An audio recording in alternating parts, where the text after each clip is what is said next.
Bruno Retailleau, ministre de l'Intérieur, les accords franco-algériens de 1968 c'est fini. En mai 2023, Éric Ciotti, président des Républicains, Olivier Marleix, président du groupe du parti à l'Assemblée nationale, et Bruno Retailleau ont mis un coup de pression sur le président Emmanuel à travers une interview publiée dans le journal du dimanche, réclamant une loi immigration plus dure et notamment la révocation de l'accord franco-algérien sur l'immigration de 1968.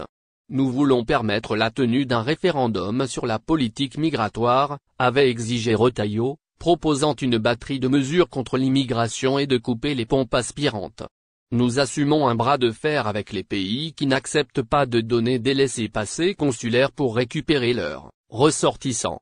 Tant au niveau des visas qu'au niveau de l'aide au développement, avait-il dit.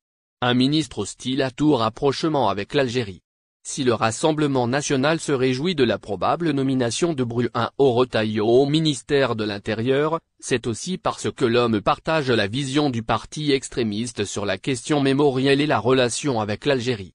Au retour d'Emmanuel de sa visite en Algérie en août 2022, Retailleau avait publié une contribution dans le journal d'extrême droite Valeurs Actuelles dans laquelle il a vilipendé l'initiative de réconciliation des mémoires du président français. Rien de bon pour la France ne sortira de l'obsession mémorielle que nourrit Emmanuel Macron sur la guerre d'Algérie, avait-il écrit, accusant Macron de jouer avec le feu mémoriel et de prendre le risque inconsidéré de propager la guerre civilisationnelle. Dans le contexte actuel, ce n'est même plus une faute, c'est une folie, a-t-il asséné. Accord de 1968, vers un bras de fer avec l'Algérie. Comme les porte-voix du RN, Bruno Retailleau ne s'est pas empêché de faire l'amalgame entre la question mémorielle et celle de l'immigration, en rappelant l'épisode de la Marseillaise sifflée lors d'un match de football France-Algérie en 2001.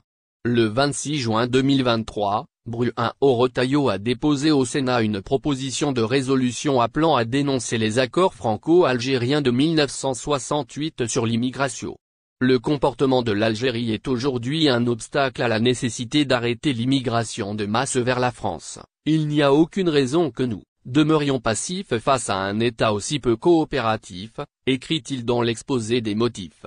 Le sénateur semble exclure toute discussion avec l'Algérie sur le sujet. L'hypothèse d'une simple renégociation ne paraît pas aujourd'hui envisageable, compte tenu de la mauvaise volonté manifestée et réitérée par les autorités algériennes.